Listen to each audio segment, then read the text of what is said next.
What's up, Rel 10B? Missed week 3, back for week 4. I'm Sace, and this is your recap.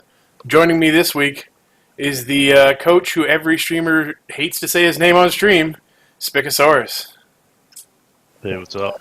He's here to talk about Amazons. Alright, let's start it out quick. Let's look at week 3 that I missed. My bad. Dedo's passing, going 0-2 against Poe. Poe living up to that feared name. There was no deaths, but there may have been some retirements that I missed in this week. That's a big one. Both top of the board right now. Festering Sores, which I believe is the Rat team, lost to Rabble Leader People. How was that game, Spick? Oh, it wasn't too tough. His rats kind of died. They didn't really die. I had 12 armor breaks. He had 3. At one point, he kind of just like couldn't defend, so he tried to save his good players. And instead of taking the free draw, I went for an early score, and it paid off. All right.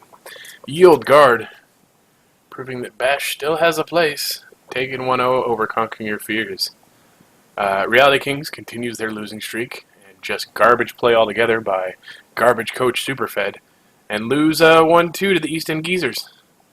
And California Loves pulls a surprising no-tackle draw against the Tolerant Left. That's a big one right there. So that was your week 3. The one that really surprised me the most is Nocturnal pulling out the draw with no tackle. So Yeah, a few games I've seen of Nocturnal, his ogre's been pretty useless, so it is surprising to see him I think this is get his there. second ogre. The first ogre died. Pretty sure. But good week 3. Let's go to week 4. The big game here: Festering Sores versus Dead Elf Passing. 2-4. Not very often you see a scoring game like that. Take a look at it. These damn Agi teams, the running up scores, getting free SPP. Yeah, I mean this is the one time they get to do it. Might as well commit. Line up on both level up on both MVPs. Michael Jackson taking block, going to moonwalk his way to live in the Dead Elf Fasting team, and Weezing got Wrestle, becoming one of the most expensive linerets early on. So Yeah, I'm surprised. A lot of people like to go DP when they have a kicker, just because you only need the kick for 1 or 2 kicks, and then you're fine with him getting sent off. I will say this: I go Wrestle on my rats with kick because rats need kick. I think kick is one of the most important things on a rat team. So, like, if I have another kicker on a different team, yeah, I'll go DP. Because if you get sent off after, like, a 1-2 grind, doesn't matter. Rats, I always want that kick. I guess rats are a team that tend to score a decent amount once you get going. Yeah. And kick's so important because you can kick it deep and just run those gutter runners past them, and that's how you rack up the score. Big upset here. Yield Guard taking out the Axe Grinders. 0-2. That's a big match right there for, let's look, who is Yayo? Beating up on Poe. Poe, one of the favored and most feared coaches in this division. Then there I was... was really hoping for some death in this game. I play Yayo week 6. Well, there was a... Look at there. There wasn't a death, but the Axe Grinders did give an MVP to Boomer, and there was a strength bust on Old Iron, I believe, or Ironside? Ironside, who is a guard line dwarf, so he'll probably get fired. So, you're lucky there. Then we can talk about your embarrassing of Fed. You want to talk about that 3-0? Yeah, this was a pretty one-sided match. So I want to say it started with me getting a perfect defense, and then Fed tried to go for a vanity pass, snaked it. Then the turn after, he went for one block that he could make after I based his team up, and then he snaked the pickup. And after that, I was able to score on his turn 3. So what you're saying is you completely outskilled him because he's a garbage coach? Yeah, I just rolled less ones. Yeah, that's the easy way to win this game. Figure it out, Fed. Roll less ones. And another 3-0, Conquering Your Fears versus California Love. That's an impressive one. Another MVP level up for Nocturnal, and this was a DP player on the lineman. But clearly 130 coming into the Elf game. Yeah, me and 130 talk a lot, and he played his game after mine, so I was expecting him to show me up and get the 4-0, but he couldn't get there. Well, not everybody can get such an unlucky coach like Fed, so I think his 3-0 counts a little bit more. You got to work for it. And then the East End Geezers taking it to the tolerant left. I mean, that's not surprising. Chorf's hard counter. Zons. No straight deaths, though. And an MVP to a blitzer is great news for Drunkernaut. Yeah, when the State Drunks team is in, I think that's probably the best he could have asked for this game. Well, what is this on the Hobgoblin? Nothing permanent. All right. That is a bunch of 3-0s, no draws. This was a big scoring week. Everybody's coming into their teams, shaking off the nerves, getting the feel for it, and looking good. So, let's go to the teams, and we're going to do level ups and deaths. Starting off with California Love. As I mentioned before, Portola got DP. Sandy's a miss next game, and Anaheim still hasn't picked up tackle. Let's see here. I don't think I have any other level ups here, but it's real rough that the move bust happened on the catcher. It's a short life. Any comments on At Agi 4, he might still keep it. It's a pretty good piece. You always keep that. Movement 7, Agi 4, yeah. It's not like Movement 7's It's bad. still better than my Zon catcher. Yep. So, pretty stable for Nocturnal, but pulling out some big wins with the team. A rough start. I mean, in my game, I killed his other good catcher, I think. Yeah, and And I Rialto's played him 1. going to miss next game. All right. Super Fed decided he hates himself, and the consistency coach wanted to go piling on before block on the Mighty Blow.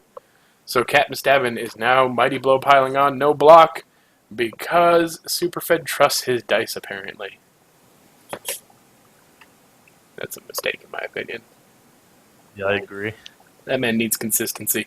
A couple more wrestle piece picked up, and the big one here is the strip baller was killed. Or at least fired. I don't think he outright died. Yeah, AV busted it, I think, or Movement busted it. Either way, do him a favor. Strip ball should come later. Plus move happened on Team Squirt somewhere when I was away. So, looking real good on the catcher side. In general, this team could probably have a few easier games to get faster level ups, but nothing bad about it. He's got a full bank, a full team. Nothing to worry about. Extra player. Could be worse. Yeah, if he ever stops rolling ones, he'll definitely be a threat. Well, let's hope not. Because it's funny when he rolls ones. Next up is Yayo and the Ye Old Guard. Pickups here. Nothing I know of. Guard on a couple of pieces. Guard on Nurgle Warrior. That's a big one. And just so you can join me, do you see number 8, Spigosaurus? Less Lutch? Huh? No, that's number 9. Yeah, I know that one. Could you pronounce it for me? Nibelefindel Larantholial? I think Poe still holds the record for best pronunciation of Nibelefindil. Either way. Have you gotten a correct pronunciation from Yayo yet? No, I don't even know if Yayo could pronounce it, but I'm going with Poe's because it sounded the best. Alright. Next up, Festering Sores, the oddly named brat team that I keep thinking is the Nurgle team in the league. Big level ups here are, I think the Stormvermins just picked up Mighty Blow in the last 2 weeks. Don't quote me on that. The Big Hand Gutter survives another day and picks up Block. Runny Noses gets the sidestep, and Wheezing the Kicker, again, got the wrestle. I believe he used to have a thrower that took a armor bust or something else, and he fired that. So, Yeah, he fired that week 3. yeah. He didn't have it for our game. Well, it's good because I'm a firm believer that you buy a thrower to start, and then when it's dead, you keep it dead. So, 150K in the bank. 2 extra line rats. Maybe not for the next game, but 2 extra line rats. It's a good-looking team. Indy's moving forward real well. Ravenpoe. Scary, scary man Ravenpoe. Nothing really big here. Mad Eyes Mulligan picking up the block to go with that edgy 4. He's going to build into a beautiful runner. We talked about this team. And the big one here is, and I'm sure you're excited to hear about it, is Ol Iron Eye got a strength bust. So that's a guard out for you and a blitzer. Yeah, I play him week 9, so he's gonna have time to get some more. I thought you played him next week. No, this week I play 130, and then I play Yayo. Well, Old Iron Eye, gonna have to be rebought. He's got the money for it, with a little bit to spare. So I'm sure we'll see another blitzer before his next game. My least favorite part about this team is how lean the TV is. Like, it's probably the only team that I'm potentially giving inducements to for the rest of the season. He'll get there quickly. He's dwarves. The guard will help him skyrocket up. Alright. Strixorus, let's go look at your team. Any big level ups in the last 2 weeks? My Mighty Blow Blitzer got a tackle, and I finally got my dirty player. Amazing, because you're going on a fouling strategy, right? Well, yeah, I mean, I figured with 50k line women and easy 13 players, like, why wouldn't I spam foul? I mean, you gotta have something exciting to do on zones, because that's about it. And I also just picked up a Knuffles Altar. Ooh! Looking for some star players, huh? Yeah, I mean, there's not many that are like that cheap, but I wanted a fun stadium, and my options were Knuffles Altar, Wizard, or Bribe. I really wanted a Bribe, but being AV7 and getting stomped on does not sound fun. And free Mighty Blow hits from Wizards doesn't sound fun either. I will maintain, and I've always argued this, that you do not get a Bribe Stadium if you have cheap linos. Because the people that want a Bribe Stadium are the people that out cheap linos. Yeah, I'm going to follow either way, whether I have a Bribe or not. There you go. If you got skeletons, don't get a Bribe Stadium, because you know what? Then the elves and the chaos get to foul free too, and their pieces are more expensive. Team's looking great. While I got you here, we're going to run through. Make sure we have all the admins right, okay? Well, yeah. Metal. Most. Yeah. Squiggy. Yeah. Pork Shorts is... I think we've had this before. Who is it? Steak Mittens. Steak Mittens, there we go. Rumblebee. Yep. Miss Days. Cake and Grad. Yeah. 130. Zach is, what's his name? It's Zork. Yeah, that's probably like the most obscure one. Some people have argued like Zinjil or whatever, who's developing the game on Kickstarter. Zwark. Okay. Three Good Fighters is Ninja Pirate Assassin, who's joining back into Rel 1. That's probably my favorite name on the team. That's a good one. I like monkey chunks, small monkey parts. Night Dude is Crusader. Poor Monkey is Det Monkey. And Shiny Guy's Lumi. Right? Yep. Alright, you got plans for more players?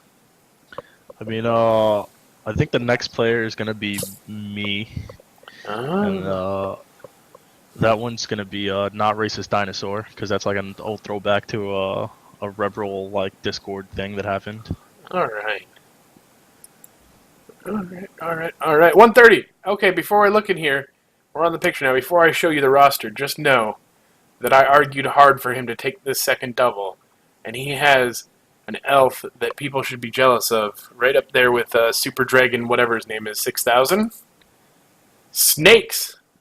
Living up to his name, rolling doubles. Mighty Blow piling on. Yeah, I also tried hard to convince him to take this piling on. Mostly because it meant it wasn't taking tackle for my game or block. Yeah, but still. You can't spit in Knuffles' face. Oh yeah, I mean, if it knocks things down, it's going to hurt. It's an elf. Just start feeding it touchdowns if you're really worried about it, and then you're good to go. Team's looking great. Snakes is such a good... If he can keep Snakes alive and get it block and tackle, he's got a piece that elves can be envious of. Yeah, if it ever goes on the ground in our game this week, it's probably going to eat a chainsaw to the face. Good choice. Save future teams. Any problems, That's the big one. I don't think there's really anything else to talk about 130's team except for this one piece. He has the Agi 5 Lodge guy, which is pretty nice. I don't think that's new, though. I remember him having an Agi 5 for a while. But now it's got Blodge. So, let's go to Wedge. East End Geezers, Barney Rubble picking up block, which is great. Plus move Bull Centaur with block. And Div 10B gets their first real killer in Ruby Murray. Getting Mighty Blow to go with that claw. His last game, he got that Mighty Blow and one of the guard pieces. Very nice. See, it's always hard rolling doubles first, but you can't not take it on Chaos Dwarves. Get that claw. And now he's ready to go. Build himself into a great killer if Wedge keeps him. The Wedge likes to re-roll more than anybody else I've seen. He also likes to roll gross teams. So, looking good. Artful Dodger still alive. AV6 still trucking hard. So, let's see here. Moving on next is the Tolerant Left. Drunk or Not, still running the great team. Angela Davies picking up block. Keep her alive. And Vilma picking up Mighty Blow. So, that's always nice. Got a little mix of everything. I like always having one tackle blitzer first and one Mighty Blow blitzer first. But we're gonna talk about Drunk or Not's team in just a little bit here. Anything to say on these guys real quick? Yeah, I mean, he's definitely going for a different strategy than me with the strong arm and the diving catch. Alright. We're going to get back to them. And then, Dead Elves Passing, finally up to a few more elves. More than just the 4 or 5. He's been rolling decent bank. Up to a full 11. And, as we mentioned, Michael Jackson got block. And do we have anybody else?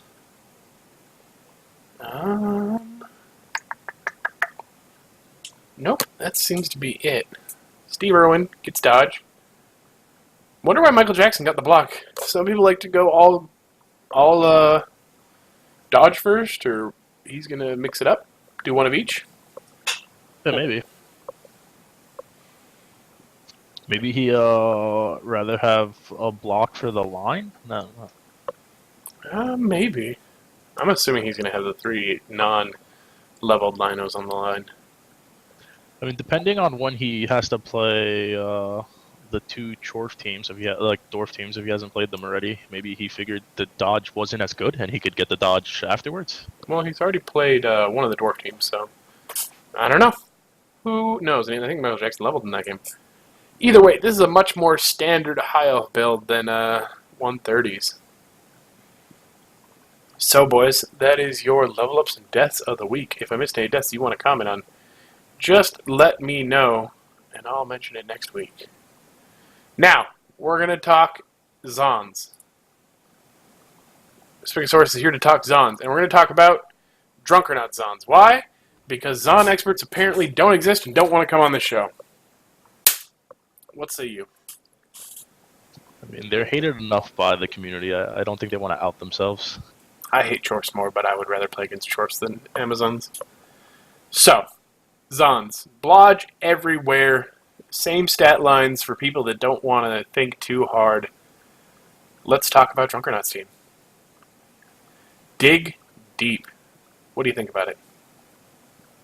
Well, like I said, it's definitely interesting that he's taking a different route. Like, he seems to like passing games, so I don't know why he hasn't just played elves yet. Even his Chaos team before this kind of had like a passing lean towards it. Was he the one with all the extra arms, Beastman? I think so, but he was also very murdery. It was the weirdest combination. Well, see, I've done that before. I've tried to play passing or ball handling Chaos, and then you just go, oh, I guess I should murder. I mean, who cares if your ball handling skills suck if there's no one left to stop you from trying? True story. It's the way I live my life. But I guess when you roll a thrower with doubles for strong arm out the bat, you kind of got to. Yeah, he also had a Agi 4 line woman before. Yes, he did. That was another death we missed. Forgot about that. I Yeah, had that marked. Maybe I covered that one in week 2 because I remember mentioning it somewhere. yeah, it might have been week 2. It happened in week 2, I think, Then we because I probably think that's when covered I it. played him. Well, that's a real shame. But Ludmila Pavlichenko is 1 SPP away from leveling, so now she can get safe. What is it? Not is it? She has pass now, right? Now she can get safe throw or accurate.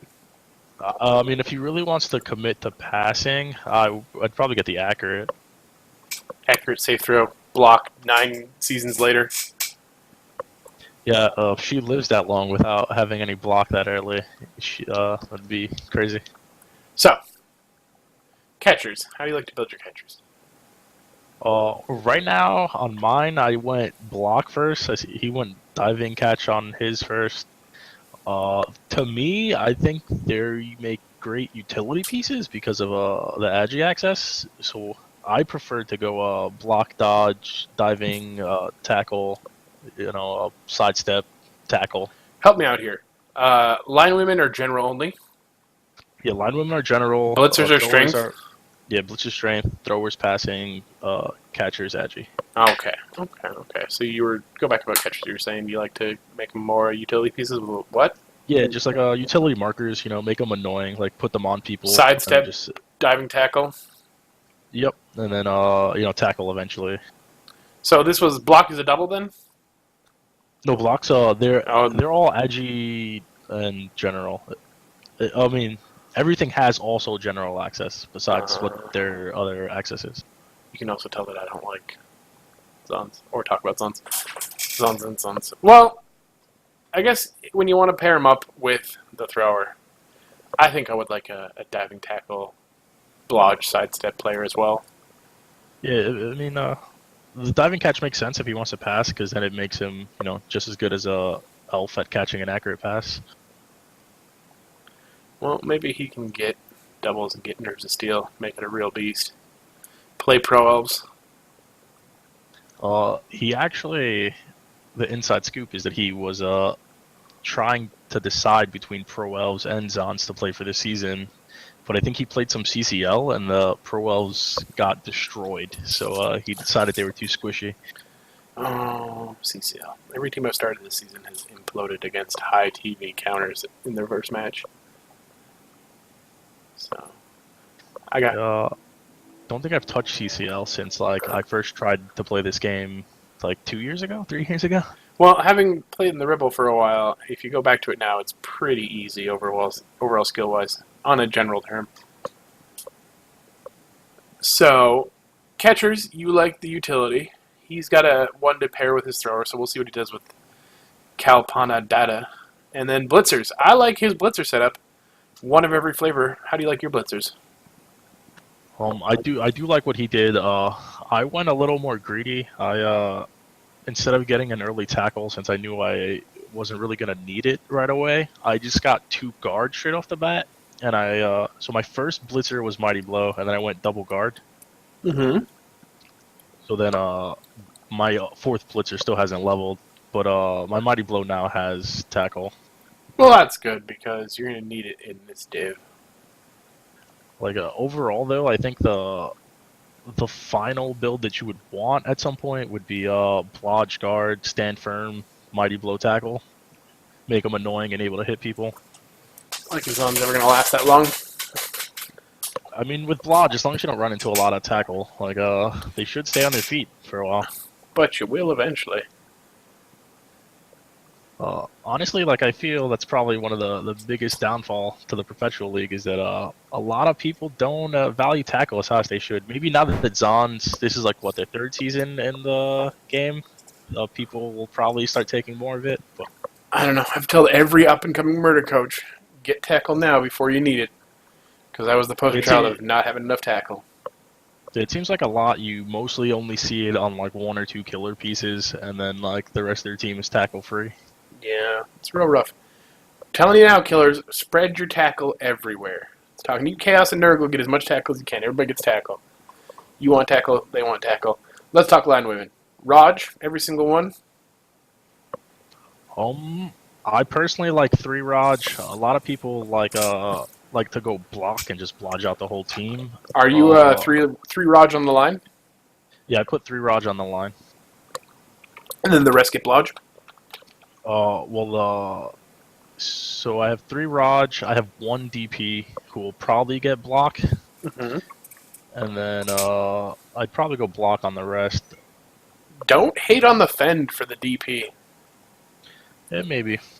A lot of people like to mark up the DP to stop them from doing their job, and I've seen Lumi run the Fend on the Line Rat DP, and it was a pain in the butt.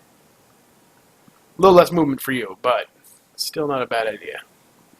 Yeah, I'm mostly hoping it just doesn't level again. That'd be like the perfect scenario. But It never MVPs happens. happen. He's going to eat every single MVP known to man. That's the way that DP players work.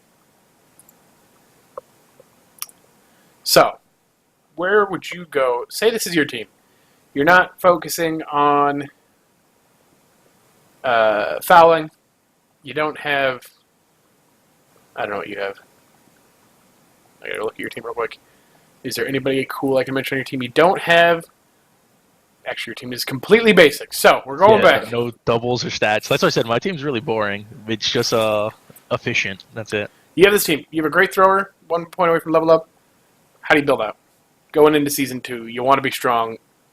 Clearly go for low passing game. What are you thinking? I think if I wanted to be greedy, I would get accurate next on the thrower. Mm-hmm. 31 SVP is a long way to go though, and like I would want to fill out some other SVP around, so I wouldn't want to keep scoring on my thrower or anything. So like my other options might be Sure Hands. I really like Sure Hands early on Amazons. Always good with Agi 3. Save your reroll. Yeah, it was the first level up for my thrower, who that's all she still has. So like I'd be debating, like if I wanted to be greedy, I'd debate between Sure Hands and Accurate, or if I wanted to play super safe, I'd get just a block. Mm-hmm. I mean, Strong Arm already makes her throw like she's Agi 4, so I mean, it's not terrible. I will say this. Zons are one of the safer reroll teams. Use it a lot less with all the skills. So I don't hate. And in most, I say build the thrower as a thrower. Like if you want the whatchamacallit, the strong arm to be effective, Accurate's probably the way to go. Got to risk it for the biscuit. Yeah, and I could see it, especially because with the diving catcher, like you're getting 2+ catches, so you might as well be able to throw from a little further away. Yeah. Get the strong arm, get the accurate, get the block. Then I guess if you live that long, maybe safe throw. Safe throw is such a bullshit skill. Ruining all the fun of kids love. Oh, it stops very long legs, right? It adds a... God, what is it? It adds like a bonus to... I gotta look it up. Well, I know if there's an intercept, it like lets you roll an Agi roll to Yeah, so make it not... if you have a Agi 5 safe thrower, it breaks it and they don't get 2. I think it might also cancel out the +1 from very long legs, but I'm not This positive player on that is one. an expert at throwing the ball in a way so as to make it even more difficult for an opponent to intercept. If a pass is made by this player is ever intercepted, then safe throw player may make an unmodified Agi roll. If this is successful, then the interception is canceled out and the passing sequence continues as normal. In addition, if this player fumbles a pass on any roll other than a natural 1, then he manages to keep hold of the ball instead of suffering a fumble, and the team does not suffer a turnover. So nothing about very long legs. But adds the Agi roll. So maybe not as great for an Agi 3 thrower as an elf. If Jump Ups taught me anything, it said Agi 3 Agi rolls are perfectly fine. True. True. Well, Zons. Is there anything else you want to talk about with Zons? As far as this team, or just in general? You can just talk about Zons in general. This is what we're doing. We're using this to educate. I think people don't give Zons enough credit. Like, sure, mass dodge makes them annoying, but they're pretty slow. I know everyone says movement 6 is average, but when you have no movement 7 or 8 to supplement it, it does get pretty slow. Yeah. Um, As a yeah. movement 6 player, movement 7 is, or movement 6 in general is fine. You don't need more than that. Well, I don't know. It's made me have to like keep like more than just one person back as like sweepers in case of a side switch because if I commit to one side, then I'm just gonna get ran around pretty easily. See, I don't look at it that way. If I had all movement 6, because my team's slow as crap now with all the movement plus, if I had all movement 6, I'd be ecstatic. I consider movement 6 the average of average. The baseline. It's fine. I wish they were 7-3-3-7, and then you could like reach both sidelines. If they were And 7-3-3-7, it would be it's a ridiculous. perfectly symmetrical number, you know. It's perfect. I guess if they increased and made them expensive as crap, maybe. But then they'd blow it up, and then they would get into teams, because they're supposed to be an early team. So less bloat. Yeah, that's probably like my biggest problem with them. Like my big draw to them is that to me the fact that they're all the same stat line and like they all start with dodge means that any one player has the potential to be like the star of your team. Like if you're Or, playing in your case, every player no has a one, chance. yeah. Nobody has a chance to be the star of your team. The thing is, like, if any one of those players now roll like a strength or an agi, you know, like they're just as good as any other player on the team with it, you know. Like if you get like an agi on a zombie, you know, that's not as good as if you got it on like a white or something. That's my big draw to the team.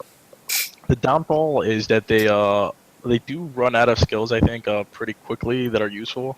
Like honestly, for my team right now, once I level my blitzer up, I wish I could just turn off SPP and just play the rest of the league as a 1370s on team, full blodge raj, and just get inducements. Yeah. Could be interesting. Oh, right. Zons. We're going to get another chance to talk about Zons this season, hopefully, if Drunkernaut wants to come on. Or if not, we can hopefully get one of the... There's not really many Amazons living on in the seasons forward. Hummersep, Gamba. Any other Zons you can think of, Spixsource? There was the one that was in playoffs last season. Like they got to like 2 or 3 rounds deep, didn't they? I don't think that was Hummersep, and I'm pretty sure that wasn't Gamba. Who was it? I'm not sure. I just know that there was one. Message in. Alright, before we go, I want to make one suggestion. In honor of Trunkhead, at some point, when you need another admin, we're going to need the second biggest joke. No? Don't get it? No, I don't. That's what Trunkhead got banned for. He called, was it Keji? Or, what do you call? No, I want to say it was like maybe Ken or No, like Ken was... Mira or something. It was probably Mira. Ken's the biggest joke was his, because he and Ken, you know, butted heads. Yeah, I knew that. That's why I thought it was him. But yeah, I mean, you're right, maybe. Your team gets me thinking on admin ones. Ken could just be Barbie's boyfriend. Yeah, I mean, if anyone wants to send me suggestions for names, like, I mean, I'm not very creative, as you can tell by some of the names. So, I'm more than happy to accept name suggestions. Yeah, it was Miraskatu. That's what it was. Is Keji even an admin? I mean, you could say he is, but... I could say a lot of things. I could also say Superfed's good at Blood Bowl. Doesn't make me not a liar. I mean, Keji's technically an admin when he's not sleeping. I can't fault him for that. Let's look at week 5? Oh, yep, that is the next week. Week 5 for my excited Lumi game of the week. Reality Kings versus Dedo's Passing already played. Adrian, that was another funny one. Let's see here. East End Geezers is the Wedge, right? Yep, Wedge versus Poe. I think that's probably the game the Div is most excited about to hope they murder each other. You versus Conquering Your Fears. I want to kind of... That's tricky. Who is my excited Lumi game of the week? What is your game of the week? The Axe Grinders versus the East End Geezers?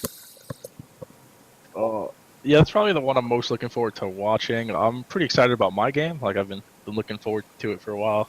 All right. Well, I think I'm super excited to see what Snakes does. So my excited Lumi game of the week is Rabble Leader People versus Conquering Your Fears. If you want to watch that, we've already scheduled it. It's Saturday at 10 a.m. EDT. So You heard him, boys. -4. You heard him, boys. 10 a.m. I don't wake up that early on Saturdays. So, come in, check it out. We'll have to find out when Poe and Wedge are going to play. Somebody give them a yell for me. Either way, any parting words, Spikosaurus? Anything you want to get off your chest for the division? Yeah, sure. I hope to go undefeated this whole season. Ooh, that's what I needed to do. Not necessarily win every game, but I don't plan to lose any. So let's see if any of you guys can stop that. Let's get into the leaderboard. I meant to do that. Now that I don't like to do the leaderboard every single week because it doesn't really matter, but now that we're a couple games in, let's look at the leaderboard and see where everybody's standing. Spikosaurus is issuing the challenge that he's not going to lose a game. On the same end, Spikosaurus, Chad put money on Superfed not winning a game all season. So, I mean, I could see it if his dice keep going the way they are. yep, if he keeps getting straight out skilled, Chab's $5 are safe, or is it 20? He bet misstays. Either way, Superfed just needs to win one game for Chad-Su to lose some money. Chad-Su. So, at the bottom, Superfed. Just want to point out again, bottom of the division. Just the absolute toilet. Up top, Spikosaurus. Bottom, Superfed. Spikosaurus doing well. Superfed doing not well. If you didn't know, I took this div just to shit talk him. Yeah, my favorite part of the Superfed memes. I love a good meme. A-Grain showing that you don't have to know how to elf to do well. Learning it on the fly, 311, looking great. Yayo, coming down from Rel 1, taking a vacation in 10B with the Nurgle, 220. Wedge, 211. Not surprising, Wedge always seems to roll great teams. The one that's surprising me is Poe. Great coach, never know when he's being serious or not, but 211 with the Dwarves. 130, still giving it a good run with the Elves. Hindi hasn't won a game yet, but looking decent. Nocturnal in the same boat, and so is Drunkernaut. All doing better than Superfed, though. Where are you looking at end of the round robin? Who do you think is going to be at the top other than yourself? Top three. Ooh, that's a tough one. I think Yayo's gonna be one of the top 3. I honestly think the third spot's pretty tough for. I think we're going to see Wedge start climbing up there now that his killers got rolling. And those bowls are so gross. I could see that, but now that A-Grain has a full team again, and he seems to be doing pretty good with them, and he's gotten past one of the dwarf threats, so if he can elf on people, I think he has a shot of being up there. Well, he took the team to learn how to elf, him and 130, so we shall see. But that's where the division stands for now, and I think that's it. So I've been Sace with your 10B Week 3, Week 4 recap. I'll see you next week for Week 5. And thank you to our special Amazon guest, Spikosaurus. Say goodbye to the folks. Bye. Thanks for having me. It's fun. Yeah, and make sure to catch his match on Saturday, 10 a.m. Eastern? Yeah, 10 a.m. EDT. All right.